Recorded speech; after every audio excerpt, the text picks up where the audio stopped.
Baik, jamaah sekalian yang semoga dimuliakan Allah, kita mulai kajian kita. Bismillah. Assalamualaikum warahmatullahi wabarakatuh.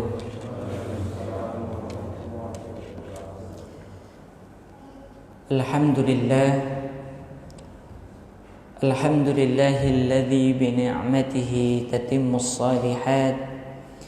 Alhamdulillahi hamdan katsiran tayyiban mubarakan fih. Nahmaduhu subhanahu wa nashkuruhu wa min kulli dhanbin nastaghfiruh. Wa nashhadu an la ilaha illallah wahdahu la syarika lah.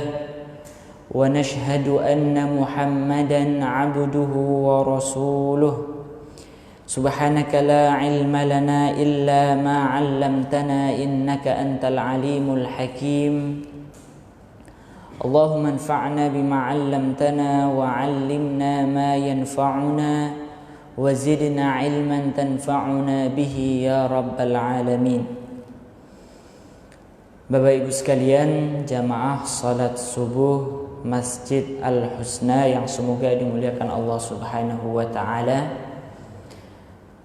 Alhamdulillah, senantiasa kita bersyukur kepada Allah atas segala limpahan nikmat yang Allah karuniakan kepada kita semua. Kenikmatan-kenikmatan yang kita harapkan lebih mendekatkan diri kita kepada Allah Subhanahu wa taala. Bukan kenikmatan-kenikmatan yang justru melalaikan kita dari mengingatnya.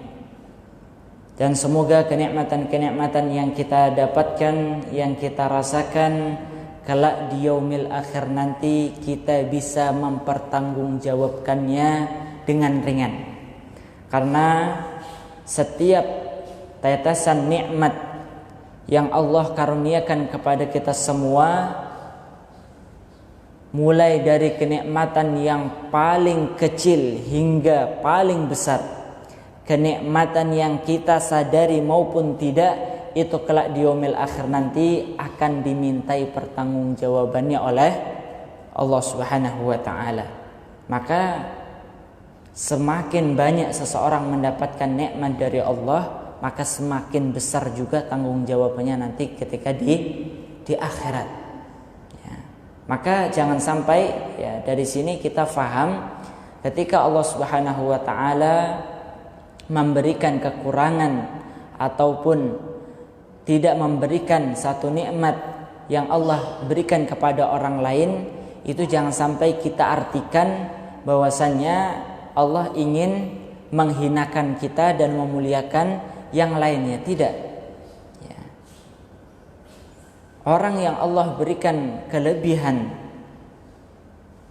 harta misalnya, kemudian dia tidak mempergunakannya dengan baik harta tersebut, maka kelak di yaumil akhir nanti dia akan mempertanggungjawabkannya dengan berat. Tanggung jawabnya pun akan berat. Seperti itu. Maka ketika seseorang mempergunakan setiap kenikmatan Allah untuk perkara-perkara ketaatan kepada Allah Subhanahu wa taala, maka tanggung jawabnya di akhirat nanti akan ringan. Namun ketika kenikmatan-kenikmatan Allah ini tidak dipergunakan dengan semestinya, maka tanggung jawabnya di akhirat itu akan semakin berat. Semoga Allah Subhanahu wa taala memudahkan kita semua menjadi hamba-hamba yang bersyukur dengan mempergunakan setiap kenikmatannya untuk melaksanakan ketaatan kepada Allah Subhanahu wa taala. Bapak Ibu sekalian yang semoga dimuliakan Allah, sebagaimana yang disampaikan bahwasanya dalam kesempatan kali ini kita akan membahas satu tema yang kita akan bahas dalam kesempatan kali ini, yaitu 4 fitnah dalam surat Al-Kahfi. Ya, maka silahkan jamaah bisa membuka Al-Quran surat Al-Kahfi, baik di Android ataupun Al-Quran, silahkan. Baik, Bapak Ibu sekalian yang semoga dimuliakan Allah, kita mulai terlebih dahulu kajian kita yaitu sebagaimana yang kita fahami, ya, bahwasannya di antara anjuran Rasulullah Shallallahu Alaihi Wasallam kepada kita semua, baik pada malam Jumat ataupun siang hari di hari Jumat, itu adalah kita disunnahkan untuk membaca surat Al-Kahfi.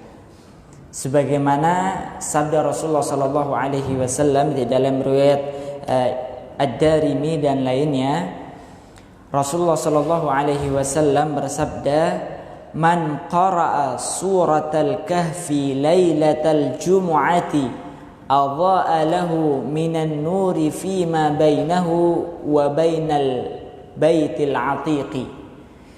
Barang siapa yang membaca surat Al-Kahfi pada malam Jumat, niscaya dia akan disinari cahaya antara dia dan Ka'bah. Ini hadis yang pertama. Ya, hadis yang pertama menyebutkan anjuran untuk membaca surat Al-Kahfi pada malam Jumatnya. Ya. Baik. Ada pula hadis yang kedua yang diriwayatkan dari Imam An-Nasa'i dan Al-Baihaqi. Rasulullah sallallahu alaihi wasallam bersabda, "Man qara'a suratal kahfi fi yaumil jum'ati adha'a lahu minan nuri ma bainal jum'atain." Barang siapa yang membaca surat Al-Kahfi pada hari Jumat ataupun siang hari Jumat, maka Allah akan ataupun dia akan disinari cahaya antara dua Jumat. Jumat ini dengan Jumat berikutnya. Ini hadis yang kedua. Bapak Ibu sekalian yang semoga dimuliakan Allah, ini sekaligus menjadi satu faedah bagi kita semua. Jadi kalau kita bertanya sebenarnya yang disunahkan untuk membaca surat Al-Kahfi itu malam Jumatnya atau siang hari Jumatnya, ya, maka para ulama berselisih. Berdasarkan dua hadis ini, ada yang mengatakan malam Jumatnya, ada juga yang mengatakan siang hari Jumatnya, dan ada juga yang mengatakan berdasarkan dua hadis ini disunahkan juga untuk membaca baik di malam Jumatnya, ya, malam Jumat membaca surat Al-Kahfi, kemudian siang hari Jumatnya pun membaca surat Al-Kahfi. Baik, Bapak Ibu sekalian yang semoga dimuliakan Allah, menarik untuk kita bahas bersama keterkaitan antara surat Al-Kahfi, antara surat Al-Kahfi dengan hari Jumat. Mengapa kita dianjurkan untuk membaca surat Al-Kahfi pada malam hari Jumat ataupun siang hari Jumat? Baik, jamaah sekalian, sebagaimana kita ketahui bahwasannya hari Jumat ini adalah hari yang istimewa bagi kita semua. Apakah istimewaan hari Jumat, Bapak Ibu sekalian? Apa Pak? Ada sholat Jumatnya. Ya, benar. Baik. Rasulullah Shallallahu Alaihi Wasallam di dalam riwayat Imam Muslim dari disebutkan bahwasanya Rasulullah bersabda, "Khairu yaumin tala'at alaihi syamsu yaumul jumu'ah. Fihi khuliqa Adam wa fihi udkhilal jannata wa fihi ukhrija minha wa la taqumus sa'atu illa fi yaumil jumu'ah." Rasulullah bersabda, sebaik-baik hari di mana pada hari tersebut terbitnya matahari terbit, ya. Maka sebaik-baik hari dari 7 hari yang ada itu adalah hari Jumat, di mana pada hari Jumat ini khuliqa Adam, Nabi Adam itu diciptakan. Jadi Nabi Adam itu diciptakan pada hari Jumat. Wa fihi udkhilal jannah. Pada hari Jumat pula Nabi Adam dimasukkan Allah masukkan ke dalam jannah. Wa fihi ukhrija minha. Pada hari Jumat pula Nabi Adam dikeluarkan oleh Allah dari jannah karena perbuatan pelanggaran yang dilakukan oleh Nabi Adam. Kemudian wala taqumus sa'atu illa fi yaumil jumu'ah. Dan tidaklah hari kiamat itu terjadi kecuali pada hari Jumat. Ya. Jadi kalau misalnya meskipun gempa sebesar apapun yang menjadi tanda-tanda hari kiamat, kalau bukan hari Jumat maka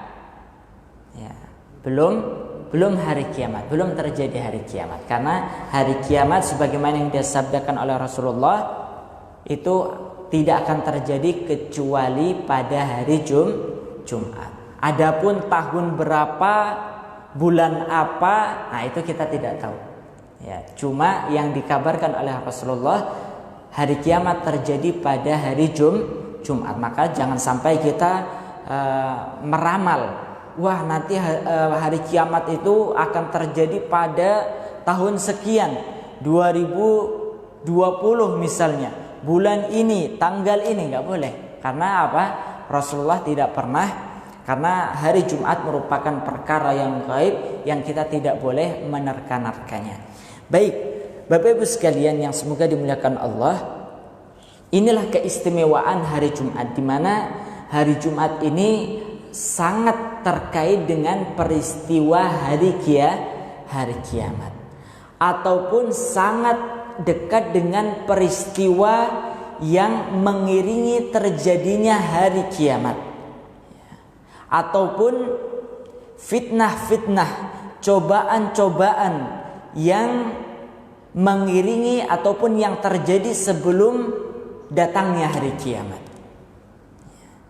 Maka oleh karena itu, di antara fitnah terbesar yang akan terjadi sebelum datangnya hari kiamat itu adalah apa, Bapak Ibu sekalian? Dari sekian fitnah yang ada, mulai dari fitnah banyaknya kematian, kemudian fitnah Ya'juj dan Ma'juj misalnya, ataupun fitnah yang lainnya, tanda-tanda hari kiamat besar. Maka yang paling terbesar itu adalah fitnatud dajjal. Fitnatud dajjal. Maka di dalam riwayat yang lainnya, masih dalam riwayat Imam Muslim, Rasulullah bersabda, "Man hafidha 10 ayatin min awwali suratil kahfi usima minad dajjal."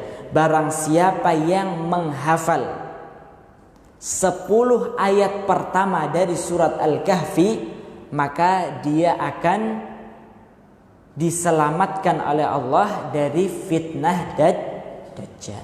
Sudah hafal belum, Pak? Ini saat lagi dihafalin ini Ustaz. Nah, alhamdulillah. Baik. Jadi apa? Barang siapa yang menghafal 10 ayat pertama dari surat Al-Kahfi, dia akan dihindarkan dari fitnah Dajjal. Baik, ini keterkaitan antara surat Al-Kahfi dengan peristiwa hari kiamat ataupun peristiwa-peristiwa menjelang datangnya hari kiamat. Maka Bapak Ibu sekalian yang semoga dimuliakan Allah, hikmah mengapa kita dianjurkan untuk membaca surat Al-Kahfi pada hari Jumat, maka sebagaimana kita ketahui di dalam surat Al-Kahfi ini terkandung kabar-kabar yang Allah Subhanahu wa taala sampaikan dalam surat ini mengenai fitnah-fitnah yang akan terjadi pada ataupun menjelang datangnya hari kiamat. Saya ulangi sekali lagi, di dalam surat Al-Kahfi terdapat keterangan-keterangan, kabar-kabar dari Allah, pelajaran-pelajaran yang bisa kita ambil pelajarannya sebagai informasi tentang apa saja fitnah-fitnah yang akan terjadi sebelum datangnya hari kiamat. Ataupun bisa kita artikan dalam makna lain, di dalam surat Al-Kahfi terdapat informasi tentang apa saja fitnah-fitnah yang akan terjadi pada akhir zaman. Karena setidaknya di dalam surat Al-Kahfi ini, Bapak Ibu sekalian, terdapat 4 kisah. Ya, ada beberapa, Bapak Ibu sekalian, ada 4 kisah yang Allah kabarkan dalam surat Al-Kahfi. Apa saja itu? Yang pertama, apa Pak? Yang pertama adalah kisah Ashabul Kahfi. Ini yang pertama. Kemudian kisah yang kedua yang ada juga dalam surat Al-Kahfi, yaitu adalah kisah Ashabul Jannatain. Apa itu Ashabul Jannatain? Orang yang pemilik kebun. Nanti kita jelaskan. Kemudian yang ketiga apa? Kisah yang ketiga, kisah Nabi Musa, kisah Nabi Musa dan Khidir, seperti itu. Baik, kemudian yang keempat apa? Kisah yang keempat yang Allah sebutkan dalam surat Al-Kahfi itu adalah kisah tentang Dzulqarnain. Baik, inilah keempat kisah yang Allah sampaikan di dalam surat Al-Kahfi, di mana pada masing-masing kisah ini terdapat pelajaran yang bisa kita jadikan sebagai acuan kita di dalam menghadapi berbagai fitnah-fitnah yang ada pada akhir zaman. Di mana pada kisah yang pertama, hal ini bisa kita baca dalam surat Al-Kahfi mulai dari ayat 9 hingga ayat 26. Ditandain saja dulu Pak. Dari ayat yang ke-9 sampai ayat yang ke-26. Ini bercerita tentang Ashabul Kahfi, sekelompok pemuda yang mereka lari menyelamatkan jiwa mereka, diri mereka dari kejaran seorang raja yang ingin merusak agama mereka, karena mereka mendakwahkan akan ajaran ketauhidan kepada Allah Subhanahu wa taala, sedangkan raja pada zaman para pemuda ini mereka ingin mempertahankan keimanan mereka kepada Allah Subhanahu wa taala agar mereka tidak disiksa dan lain sebagainya, tidak ditangkap dan sebagainya. Mereka melarikan diri ke sebuah gua hingga mereka ditidurkan oleh Allah Subhanahu wa taala dalam waktu yang begitu lama. Ini kisah tentang Ashabul Kahfi. Jadi artinya adalah kisah ini menjelaskan satu fitnah, satu ujian di dalam kehidupan manusia. Yang pertama adalah ujian ataupun fitnah tentang agama, fitnatuddin, fitnah agama. Baik, kemudian kisah yang kedua, yaitu tentang kisah Ashabul Jannatain ataupun Sahibul Jannatain, pemilik kebun. Di mana kisah ini bisa kita baca dalam surat Al-Kahfi pada ayat yang ke-32 sampai 44. Ditandain juga Pak. Kita tidak baca karena kalau kita baca nanti keburu syuruk.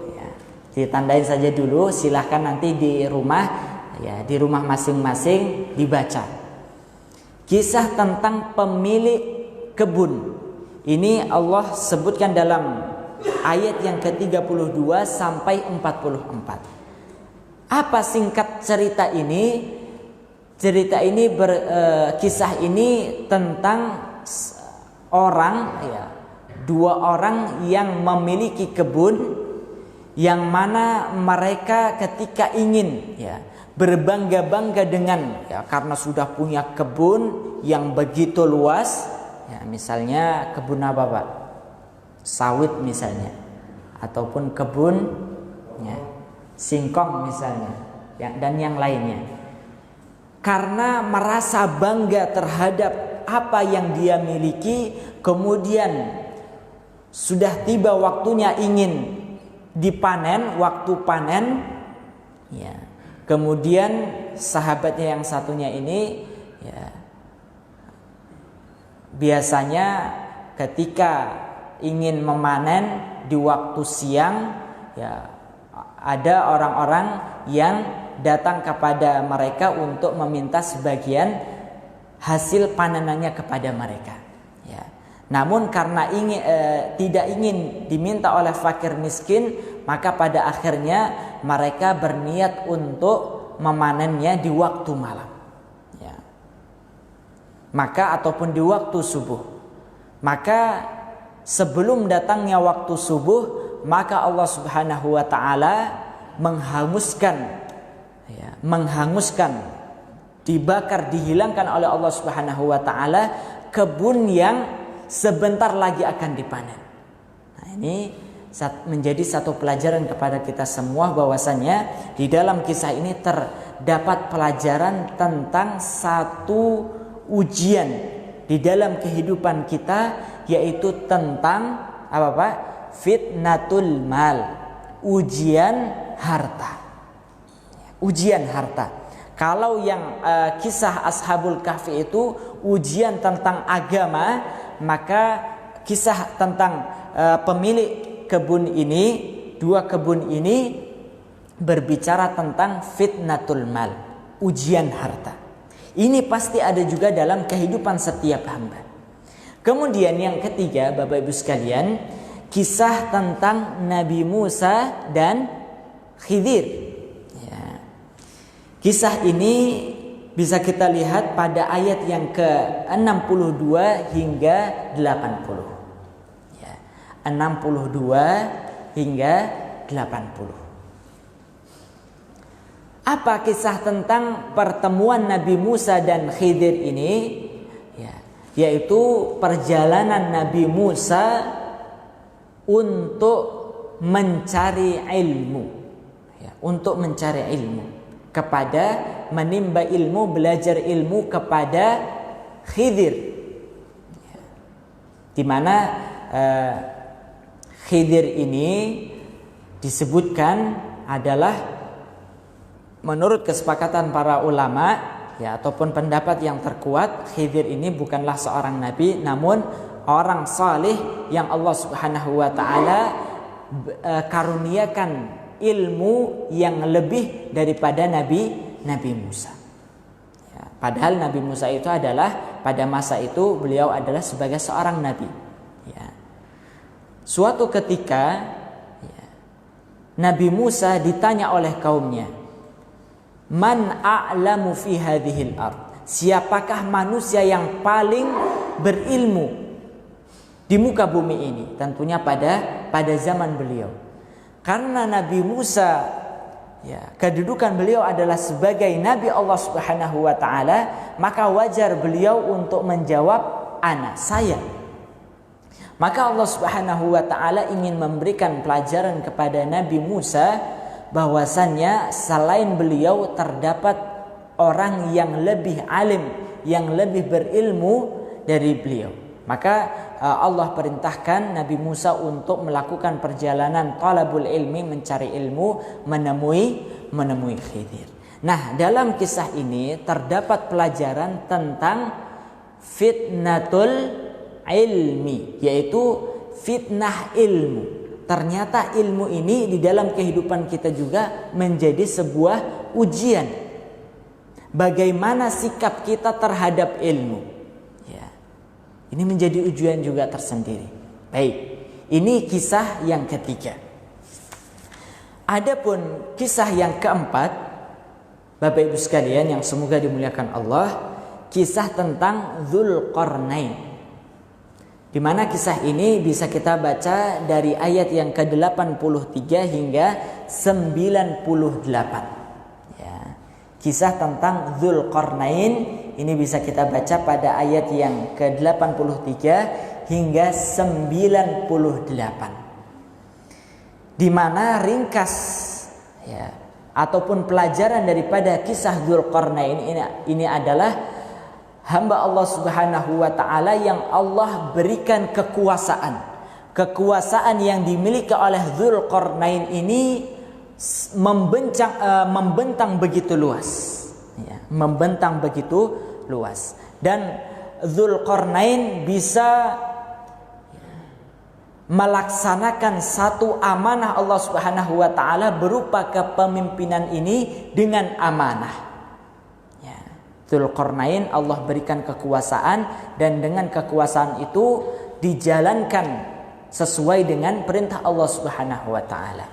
Sehingga pelajaran daripada kisah Dzulqarnain ini bisa kita ambil yaitu tentang fitnatus sultah ataupun fitnah tentang kekuasaan. Dan fitnah tentang kekuasaan ini juga akan kita temui di dalam kehidupan kita dan tidak pernah lepas daripada kehidupan kita. Baik, Bapak Ibu sekalian yang semoga dimuliakan Allah, inilah 4 kisah yang Allah Subhanahu wa taala sampaikan di dalam surat Al-Kahfi, di mana pada masing-masing kisah ini terdapat pelajaran. Ya. Pelajaran apa? Pelajaran tentang fitnah-fitnah yang akan kita temui pada masa kita, ya, ataupun ditemui oleh sebelum kita, ataupun akan sesudah kita. Dan keempat fitnah ini, ujian ini akan senantiasa ditemui di dalam kehidupan manusia. Ya. Akan kita temui di dalam sepanjang sejarah perjalanan manusia, keempat perkara ini akan senantiasa kita ditemui oleh manusia. Terkhusus ya, sejak diutusnya Rasulullah Shallallahu Alaihi Wasallam hingga nanti ya, menjelang datangnya hari kiamat. Baik Bapak Ibu sekalian yang semoga dimuliakan Allah, maka keempat pelajaran ataupun fitnah tadi bisa kita ulang kembali. Yang pertama apa Bapak Ibu sekalian? Fitnah apa? Fitnatuddin, fitnah agama. Ujian yang menimpa seorang hamba terhadap agamanya. Mulai dari dalam masalah ibadahnya kepada Allah, ketauhidannya kepada Allah, bagaimana dia mempertahankan agamanya. Ini yang disebut dengan fitnatuddin. Kemudian yang kedua apa? Fitnah apa? Fitnatul mal, fitnah kekayaan, fitnah harta. Ini kita akan temui di dalam kehidupan kita atau tidak Bapak Ibu sekalian? Kita temui. Bagaimana seseorang di dalam menghadapi yang namanya fitnatul mal, fitnah harta. Apakah dengan harta yang Allah karuniakan kepada dirinya semakin mendekatkan dirinya kepada Allah, ataukah justru melalaikan dirinya kepada Allah? Apakah dengan harta yang Allah berikan kepada dirinya itu dia pergunakan untuk hal yang sia-sia ataukah ketaatan kepada Allah? Ya. Apakah dengan harta yang Allah titipkan kepada dirinya, ya, untuk apa dia pergunakan hartanya tersebut? Ya, sehingga kita akan temui nanti ya bagaimana solusinya dan sebagainya. Insya Allah akan kita jelaskan. Kemudian yang ketiga Bapak, fitnatul ilmi, yaitu fitnah tentang ilmu. Bagaimana seseorang di dalam menghadapi yang namanya fitnatul ilm. Ya, ini terkhusus yang ada pada ulama. Kemudian yang keempat adalah fitnatus sultah, fitnah kekuasaan. Bagaimana ketika seseorang diberikan kekuasaan, ya, diberikan kekuasaan, apakah dia berlaku adil ataukah berlaku zalim? Terjadi nggak pada hari ini, Pak? Terjadi. Allah berikan amanah berupa menguasai misalnya satu bidang, ya, amanah di dalam satu pemerintahan. Apakah itu kepala negara, apakah itu menteri, apakah itu ya, yang lebih kecil lagi, ya, kepala BUMN misalnya, ya, menguasai Pertamina misalnya, ya, rugi atau untung, Pak? Berapa, Pak? Ada update semua ini, Pak. Alhamdulillah. Ya. Baik, Bapak Ibu sekalian yang semoga dimuliakan Allah,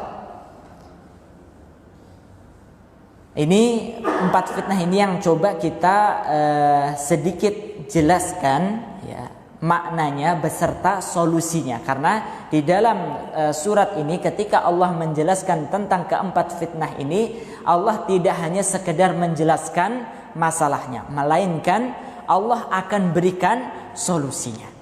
Karena sebagaimana sabda Rasulullah sallallahu alaihi wasallam, ma anzalallahu da'an illa anzalahu shifaan. Tidaklah Allah menurunkan suatu penyakit, ya, melainkan Allah akan turunkan pula obatnya. Tidaklah Allah berikan di dalam kehidupan dunia ini, menakdirkan, menetapkan di dalam kehidupan kita semua fitnah-fitnah, ujian-ujian, terutama keempat ujian tersebut, melainkan Allah akan berikan solusinya. Ya, kita sakit, Allah turunkan obat. Tinggal masalahnya kita mau berobat atau tidak. Begitu, Pak, ya. Ada masalah, ada cobaan, ada fitnah, ya, yang akan mengenai kita. Ya, maka yang menjadi masalah itu bukan mengapa Allah turunkan fitnah tersebut. Namun yang menjadi masalah, kewajiban bagi kita semua adalah apakah dengan fitnah yang Allah turunkan kita mau mencari solusinya atau tidak, seperti itu. Dan yang lebih menarik lagi, mengapa dari keempat kisah yang ada dalam surat Al-Kahfi ini, ya, ada fitnah agama, fitnah harta, fitnah ilmu, fitnah kekuasaan. Mengapa yang dijadikan nama dari surat ini, ya, yaitu adalah surat Al-Kahfi, kisah tentang Ashabul Kahfi. Mengapa yang tidak dijadikan nama dari surat ini, yaitu adalah Sahibul Jannatain misalnya, ataupun surat Musa misalnya, karena ada kisah Nabi Musa, ataupun surat Dzulqarnain misalnya, karena terdapat kisah Dzulqarnain. Mengapa, Pak, Bapak Ibu sekalian? Hah? Ya, kalau ada yang bisa menjawab boleh pulang ini, Pak. Baik. Hikmahnya adalah, ya, dari keempat kisah ini, ya, berserta masing-masing fitnah yang ada, yang paling besar, yang paling berbahaya bagi kehidupan seorang hamba itu adalah fitnah agama. Fitnah agama lebih berbahaya bagi seorang hamba ketimbang fitnatul mal, fitnatul ilmi, fitnatul sultah. Ya. Maka suatu ketika Umar ibn al-Khattab radhiyallahu an ditimpa dengan satu musibah, maka beliau memuji Allah Subhanahu wa taala, Pak. Ya, misalnya kehilangan harta, kehilangan, ya, yang lainnya. Beliau memuji Allah Subhanahu wa taala. Alhamdulillahilladzi annaha lam takun fi dini. Segala puji bagi Allah. Ini memuji Allah beliau. Segala puji bagi Allah, ya, yang telah, ya, memberikan satu ujian kepadaku, di mana ujian tersebut tidak menimpa agamaku. Ya. Selama ujian yang Allah berikan kepada seorang hamba tidak mengenai agamanya, maka itu masih ringan. Tapi sekarang manusia gimana, Pak? Justru sebaliknya. Ketika dia ditimpa ujian hartanya, kehilangan hartanya, kehilangan jabatannya, kehilangan ilmunya, apalagi dia tidak merasa dia merasa kehilangan segala-galanya. Sedangkan ketika dia tertimpa ujian pada agamanya, sholatnya nggak beres, ya, ibadahnya nggak beres, dia tidak merasa sedang tertimpa musibah. Ini kebalikannya, ya, kebalikannya dengan apa yang dilakukan dialami oleh para pendahulu kita. Mereka menjadikan fitnah agama itu sebagai fitnah yang begitu besar, sedangkan kita pada hari ini menjadikan fitnah agama itu menjadi fitnah yang bahkan kita tidak menyadarinya, ya, kita tidak menyadarinya. Baik, Bapak Ibu sekalian yang semoga dimuliakan Allah, maka sekali lagi kita akan mencoba untuk menjelaskan sedikit daripada keempat fitnah ini beserta solusinya. Dan sekali lagi ini tidak cukup untuk kita jelaskan, ya, dalam satu pertemuan. Maka ini kita jadikan sebagai motivasi kita bagi Bapak Ibu sekalian untuk mempelajari, mentadabburi suratul Kahfi. Baik, tentang fitnah harta, ya, tentang fitnah agama, ya, ini maknanya adalah, ya, ketika seseorang, ya, agamanya rusak, ya, agamanya rusak, akidahnya rusak, ya, ibadahnya rusak, inilah yang disebut dengan fitnatuddin, fitnah agama. Ketika tasawur seseorang, cara pandang seseorang terhadap agama itu rusak, maka inilah yang disebut dengan fitnatuddin. Ketika seseorang mengingkari keyakinan, ya, yang dahulu bahkan dia mengimaninya, inilah yang disebut dengan fitnatuddin, ya. Seseorang bisa-bisanya mengatakan yang disebut dengan kekhilafahan itu hanya sebatas pada masa Abu Bakar dan Umar saja, ya. Setelahnya apakah itu pada pemerintahan, ya, Utsman, Ali, kemudian pemerintahan setelahnya Bani Umayyah, Abbasiyah, dan berakhir pada Utsmaniyah, itu bukan sebagai kekhilafahan, ya. Padahal dulu dia nggak ingat, gitu ya. Dia nggak ingat, ternyata dia pernah nulis apa, Pak?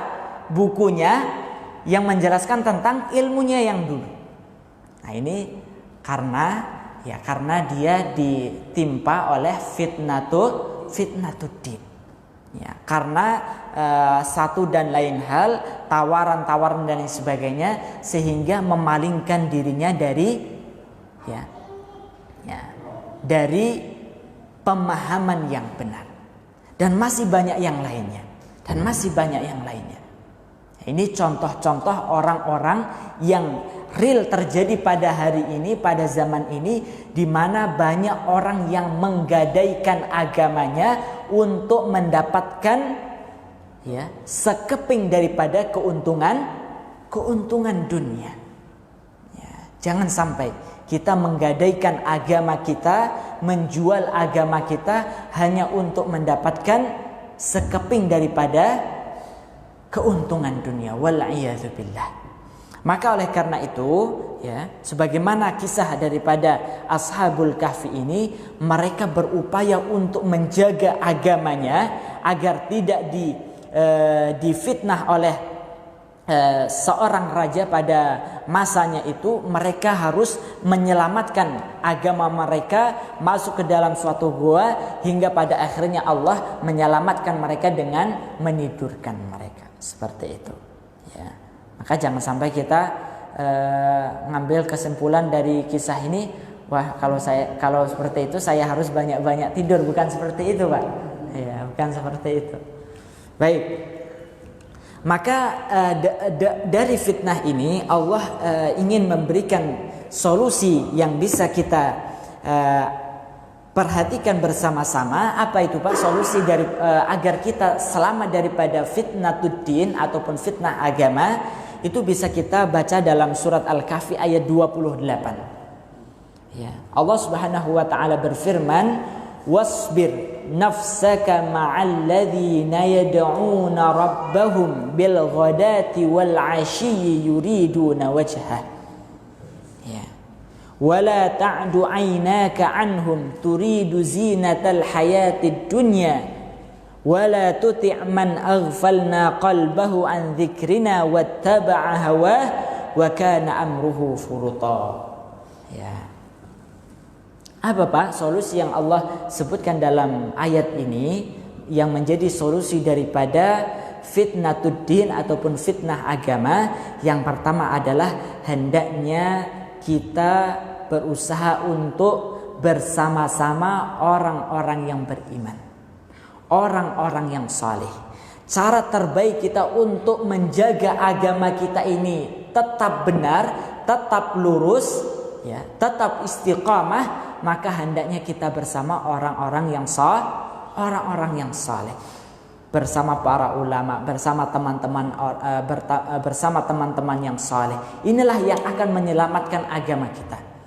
Ya. Karena kalau kita berteman dengan orang-orang kafir, orang-orang munafik, orang-orang yang hatinya itu rusak, ya, pelaku dosa besar, ya, berteman dengan Abu Jahal, Abu Janda misalnya, ini agama kita rusak, Pak. Ya, orang-orang munafik yang lainnya, agama kita akan rusak. Maka kita diperintahkan untuk bersama orang-orang saleh, ya, bersama jamaah masjid. Ini yang akan menenteramkan kita. Kalau teman kita itu adalah orang yang gak pernah salat, maka kita tidak akan diajak untuk tidak salat. Kalau teman kita itu adalah para berzina, maka kita diajak untuk berzina. Kalau teman kita adalah pelaku riba, maka kita akan diajak untuk melakukan praktek riba dan lain sebagainya. Agama kita, maka Rasulullah menyebutkan, ya, al-mar'u ala dini khalilihi falyanzur ahadukum man yukhalilu. Agama seseorang itu, ya, terkadang, ya, tergantung pada agama temannya. Maka hendaknya kita selektif di dalam mencari teman kita. Baik.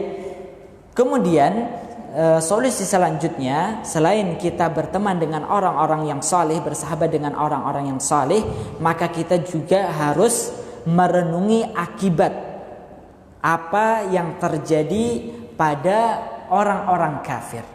Ya. Kita renungi. Bahwasannya kelak di yaumil akhir nanti orang-orang yang kafir, munafik, fasik itu akan mendapatkan balasan yang buruk. Ya. Dan kalau kita mengikuti jejak-jejak mereka, bersahabat dengan mereka, maka kita akan mendapatkan balasan yang buruk juga. Seperti itu. Baik. Bapak Ibu sekalian yang semoga dimuliakan Allah Subhanahu wa taala, ya. Inilah solusi yang Allah Subhanahu wa taala sampaikan terkait dengan fitnatuddin ataupun ujian agama. Dan sebenarnya masih banyak lagi, kita ringkaskan saja seperti itu. Kemudian selanjutnya adalah tentang fitnatul mal, ujian harta. Ini sangat besar sekali, Pak. Karena Rasulullah SAW menyebutkan, ma taraktu fitnatan ba'di, ya, tidaklah aku meninggalkan satu fitnah, ujian. Artinya fitnah ini akan terjadi sepeninggalku, kata Rasulullah, yang lebih besar daripada apa? Ya, fitnatul mal, fitnah harta. Ya. Maka ketika seseorang dengan harta yang ada di hadapannya menyebabkan dia lalai dari Allah Subhanahu wa taala hanya karena ingin mendapatkan harta, kemudian menjadikan dirinya menghalalkan segala cara. Ini enggak benar. Ya. Ingin mendapatkan rumah, ya, tergesa-gesa untuk mendapatkan rumah sehingga ya, dia terjatuh kepada praktek riba. Ingin mendapatkan harta, ya, tergesa-gesa untuk mendapatkan harta sehingga menyebabkan dia apa? Ya, mencuri, menzalimi orang lain, ya, dan lain sebagainya. Inilah yang disebut dengan fitnatul mal. Karena ingin mencari harta sebanyak-banyaknya sehingga dia melalaikan, mengorbankan fitnatud dinnya, agamanya, ya. Mencari harta sehingga melalaikan dia dari salat. Mencari harta sehingga dia melalaikan ibadah zakatnya. Inilah yang disebut dengan fitnatul mal. Dan inilah fitnah yang paling terbesar sepeninggal Rasulullah sallallahu alaihi wasallam. Maka apa solusinya Bapak Ibu sekalian? Ya. Solusinya adalah dengan kita mengetahui, memahami akan hakikat kehidupan dunia ini. Kita ketahui hakikat kehidupan dunia ini. Maka di dalam ayat yang ke-45 Allah Subhanahu wa taala berfirman, apa hakikat, menjelaskan tentang apa hakikat kehidupan dunia itu. Wadrib lahum mathalal hayatid dunya kama'in anzalnahu minas sama' fakhtalata bihi nabatul ard fa asbaha hashiman tadruhur riyah wa kana Allahu ala kulli syai'in muqtadira. Ya, sebenarnya perumpamaan tentang kehidupan dunia ini banyak Allah jelaskan dalam Al-Qur'an. Salah satunya di dalam surat Al-Kahfi ayat 45 ini, ya. Yaitu perumpamaannya adalah kehidupan dunia ini seperti air hujan yang kami turunkan dari langit, kemudian menjadi subur karenanya tumbuhan-tumbuhan di muka bumi ini, kemudian tumbuh-tumbuhan itu menjadi kering diterbangkan oleh angin. Maknanya adalah kehidupan dunia ini, ya, tidak kekal fana seperti tumbuhan yang Allah Subhanahu wa taala dengannya turunkan setetes air dari langit. Dengan air itu tumbuhan itu, ya, tumbuh, ya, kemudian menjadi besar. Seperti bunga yang ketika tumbuh besar kemudian indah dipandang oleh mata. Ya, kita melihat bunga apa, Pak? Bunga misalnya bunga mawar. Indah enggak, Pak? Indah. Apalagi kalau kita berikan kepada istri kita, ya, misalnya. Ya, indah. Jangan bunga iya. Atau yang lainnya, jangan sampai, Pak. Atau bunga yang di kuburan itu apa, Pak?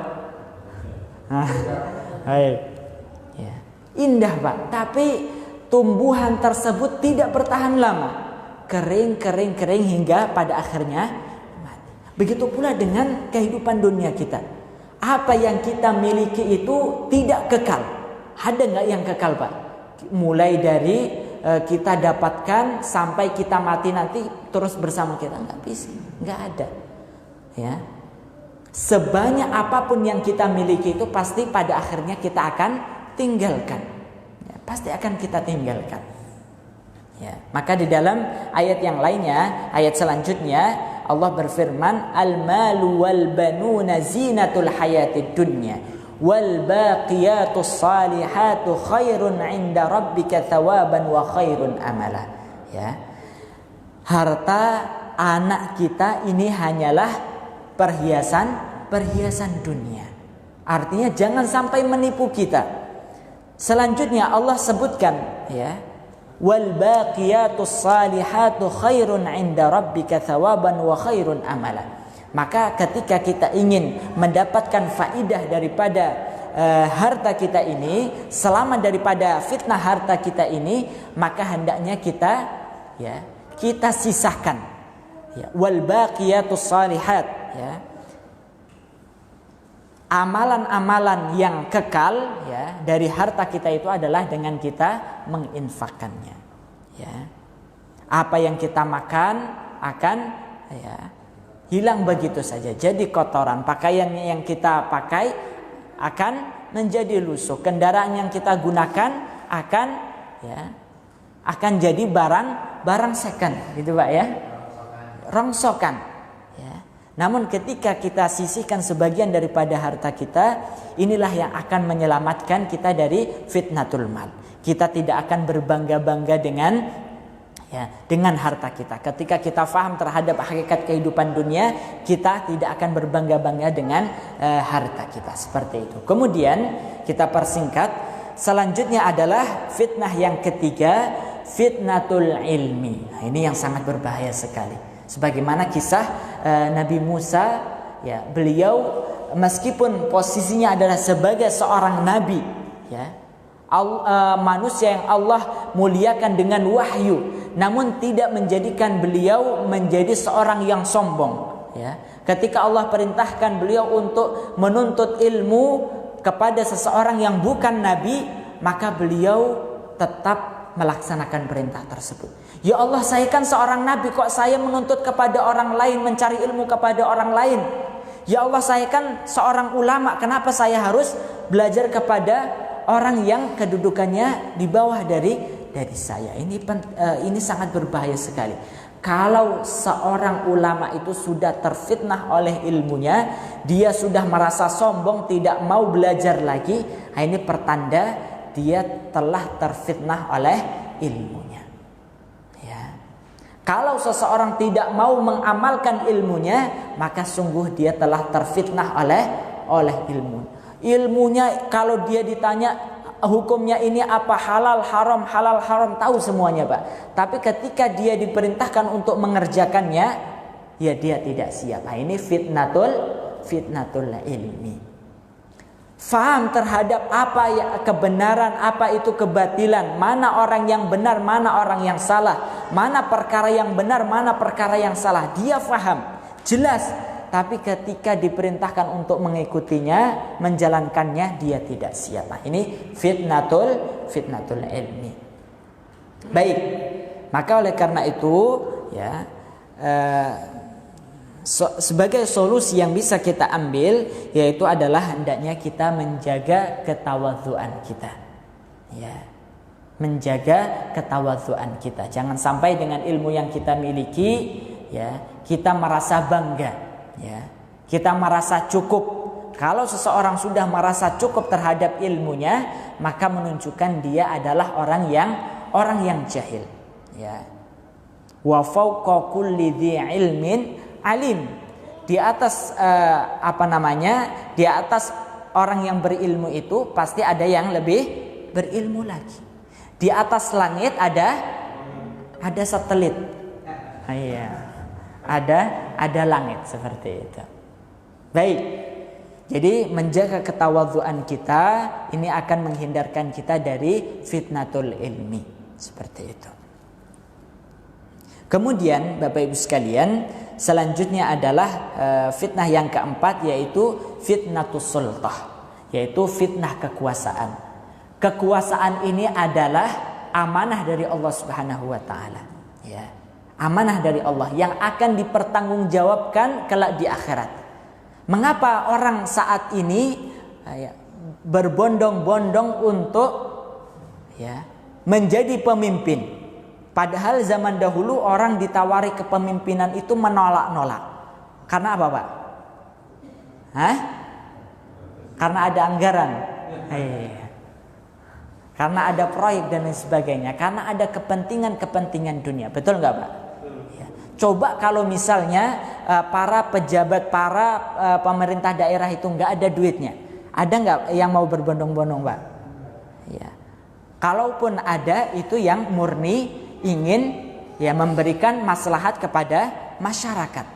Tapi kalau yang mereka obsesinya itu adalah, tujuannya itu adalah dunia, maka mereka semua akan mundur, seperti itu. Baik, maka oleh karena itu Bapak Ibu sekalian, sebagai solusi yang Allah tawarkan di dalam fitnah ini, yaitu hendaknya kita senantiasa merendahkan diri kita di hadapan Allah Subhanahu wa taala, ya. Karena di dalam surat Al-Kahfi ayat 97, ya, Allah menyebutkan sebagaimana perkataan Dzulqarnain, ini adalah rahmat dari Rabbku. Kekuasaan ini adalah rahmat dari Rabbku. Ini menunjukkan bahwasannya kekuasaan yang dimiliki itu datangnya dari Allah dan harus dipergunakan sesuai keinginan Allah Subhanahu wa taala. Seperti itu. Baik, Bapak Ibu sekalian yang semoga dimuliakan Allah Subhanahu wa taala. Ini saja yang bisa kami sampaikan dalam kesempatan kali ini. Sebenarnya kalau misalnya kita ingin detailkan dari masing-masing kisah ini butuh waktu yang begitu banyak. Namun setidaknya majelis kita dalam kesempatan kali ini menjadi muqaddimah, menjadi pendorong kita semua untuk kembali mempelajari keempat fitnah ini, di mana keempat fitnah ini akan senantiasa ada dalam kehidupan kita, terkhusus pada akhir zaman, menjelang datangnya hari kiamat ataupun ketika Dajjal itu datang. Karena mengapa Rasulullah menyebutkan man hafidha 10 ayat min awal suratil kahfi usima minad dajjal, barang siapa yang menghafal 10 ayat pertama dari surat Al-Kahfi, dia akan diselamatkan dari Dajjal. Karena Dajjal, fitnah Dajjal itu membawa keempat fitnah ini, Pak. Apa? Dajjal akan membawa keempat fitnah ini. Dajjal akan membawa fitnatuddin, akan mengeluarkan seseorang daripada keimanan kepada Allah Subhanahu wa taala. Ini fitnatuddin. Kemudian yang kedua apa, Pak? Fitnatul mal. Dajjal akan datang menawarkan dunia kepada manusia, ya. Karena sebagaimana yang disebutkan apa, Pak? Di tangan kanan Dajjal itu ada apa, Pak? Ya. Ya. Ada ya tawaran dunia, ya. Ada tawaran dunia dan ada tawaran akhirat. Artinya adalah ketika seseorang tergiur dengan tawaran dunia, harta yang dibawa oleh Dajjal, maka dia akan ikut bersama Dajjal. Ini jangan sampai. Kemudian Dajjal juga akan membawa fitnah yang ketiga, yaitu fitnah apa? Ilmu. Ya. Dajjal itu akan menyihir manusia mengetahui segala hal. Ya. Maka inilah yang menjadi fitnah bagi manusia. Ya. Kemudian yang keempat yaitu fitnah Dajjal. Dajjal akan membawa fitnah berupa kekuasaan, menguasai seluruh manusia. Kalau tidak tunduk terhadap kekuasaanku, maka dia akan dibunuh. Kecuali maka Dajjal itu akan datang ke setiap tempat kecuali Makkah dan Madinah. Ya, maka ini harus bersama-sama kita fahami bagaimana kita bisa terhindar dari keempat fitnah kehidupan ini, terkhusus pada akhir zaman, terkhusus juga pada fitnah Dajjal. Wallahu a'lam. Hanya ini saja yang dapat kami sampaikan, lebih dan kurangnya kami mohon maaf. Aqulu qauli hadza wa astaghfirullah li wa lakum. Assalamualaikum warahmatullahi wabarakatuh. Ya, bagi siapa yang ingin bertanya kami persilahkan. Allah a'lam.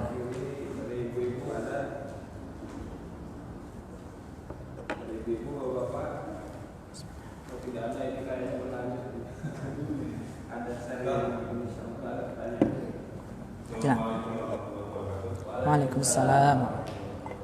Seperti bisa dijelaskan ya kita ini tentang fitnah Dajjal. Dajjal ini apakah sebagai simbol atau memang dia berbentuk manusia? Karena ketika kita baca itu ada apa itu ya? Kita bukti ilmu mau kekuasaan Ya.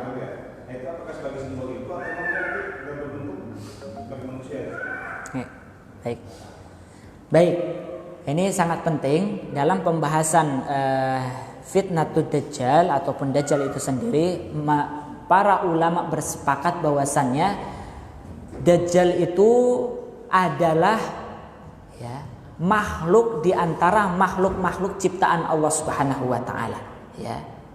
Artinya real, bukan apa tadi simbol dan sebagainya. Karena sebagian orang itu istilahnya ini termasuk kesalahan di dalam memandang cara pandang terhadap fitnah akhir zaman, mengatakan bahwasanya fitnah itu bukan seperti manusia pada umumnya, ya.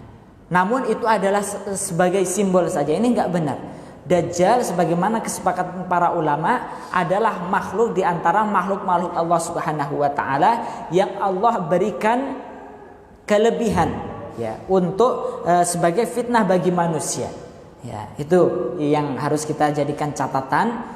Jangan sampai kita mengatakan Dajjal itu adalah sebagai simbol karena membawa keempat fitnah itu tadi. Namun ini adalah betul-betul berbentuk seperti manusia pada umumnya, seperti itu.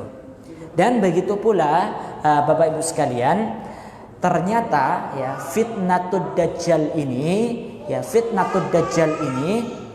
mengapa kita diperintahkan untuk membaca merenungi ayat-ayat yang ada dalam surat Al-Kahfi?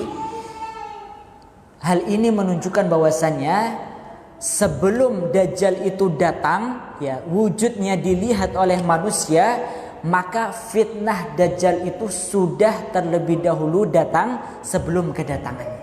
Ini yang sangat penting, ya. Jadi fitnah Dajjal itu datang sebelum dia datang. Maka oleh karena itu meskipun Dajjal belum datang, maka kita diperintahkan untuk merenungi ayat-ayat yang ada dalam surat Al-Kahfi berserta solusi-solusi yang ada. Ya, tidaklah seseorang itu agamanya terfitnah, hartanya terfitnah, ilmunya terfitnah, kekuasaannya terfitnah. Artinya dia tertimpa oleh salah satu dari keempat fitnah ini, melainkan itu adalah bagian daripada fitnatud Dajjal. Seperti itu. Maka ini harus bersama-sama kita fahami semua. Wallahu a'lam. Seperti itu, Pak. Ya, baik, silakan. Yang bicara tentang surat Al-Kahfi ya, saya. Ya. Terdiri dari ada 4 fitnah ini, kemudian juga ada solusinya jadi 4 gitu. Saya melihat justru ternyata solusi ini juga bukan solusi. Penilaian saya gitu. Ternyata ini juga menjadi fitnah gitu. Yeah. Misalkan fitnah tudin tadi kan, solusinya kita disuruh bersama orang-orang soleh. Kita coba bersama-sama orang soleh kan. Masuklah ke masjid. Betul. Ternyata sholat disuruh rapat, malah kita jaga jarak gitu. Kemudian misalnya yang lain kan tentang sultan misalnya begitu kan pro dan kontra tentang ideologi khilafah gitu. Kan jadi melulu. Jadi bukannya solusi, ternyata juga fitnah juga gitu. Jadi apa nih solusi yang paling tepat gitu kita sebagai kaum muslimin lah. Ya. Baik. Di setiap solusi yang telah kita sebutkan tadi itu bagiannya adalah termasuk ibadah. Yang namanya ibadah itu pasti ada masyaqqah. Masyaqqah itu adalah kesulitannya, ada halangannya, betul nggak Pak? Kalau yang namanya kita ibadah nggak ada halangannya, nah itu bukan ibadah namanya. Setiap ibadah pasti ada masyaqqahnya, ada kesulitannya. Saat kita bersama orang-orang saleh, maka bukan berarti ya orang-orang saleh itu seperti malaikat, tidak ada kesalahannya. Orang-orang saleh pasti ada kesalahannya. Maka kita diperintahkan apa? Wasbir nafsaka. Bersabarlah kamu bersama orang-orang yang saleh. Kita harus bersabar. Bersama teman kita mungkin ada kesalahpahaman, ada ketidaksepakatan. Ini wajar karena sesama orang saleh itu yang namanya orang saleh itu pasti tidak terlepas daripada kesalahan. Namun kesalahan yang dilakukan sesama muslim, selama dia muslim itu, maka nasihat, saling menasihati itu masih bisa terbuka peluangnya. Berbeda dengan orang-orang yang tidak saleh, orang-orang kafir, dia menutup dirinya. Mau dinasihatin nggak mau, apa kamu, gitu ya. Mau dinasihatin sok pintar kamu, sok alim kamu. Tapi kalau seorang mukmin dinasihati, oh iya dia menerima. Ini perbedaannya. Maka bersabar bersama orang-orang saleh ini bagian daripada solusi, ya, bagian daripada solusi dan termasuk ibadah yang kita harus bersabar di dalamnya. Dan begitu pula solusi-solusi yang lainnya. Setiap solusi yang ada itu adalah ibadah, dan setiap ibadah itu pasti ada masyaqqahnya. Maka kita harus bersabar di dalam menjalankan ibadah tersebut. Seperti itu, wallahu a'lam. Ya. Baik. Yang lain mungkin ibu-ibu. Ibu-ibu ini kalau fitnahnya itu apa, Pak? Hah? Fitnah. Ya, fitnah belanja. Nah, ini kan bahaya ini. Nah, baik. Cukup Bapak Ibu? Ya, alhamdulillah pembahasan kita dalam kesempatan kali ini semoga bermanfaat dan bisa kita jadikan sebagai bekal kita untuk menjalani kehidupan kita, menyelamatkan agama kita dan menyelamatkan dari berbagai fitnah yang ada. Mungkin hanya ini yang dapat kami sampaikan, lebih dan kurangnya kami mohon maaf. Aqulu qawli hadza wa astaghfirullah li wa lakum. Assalamualaikum warahmatullahi wabarakatuh.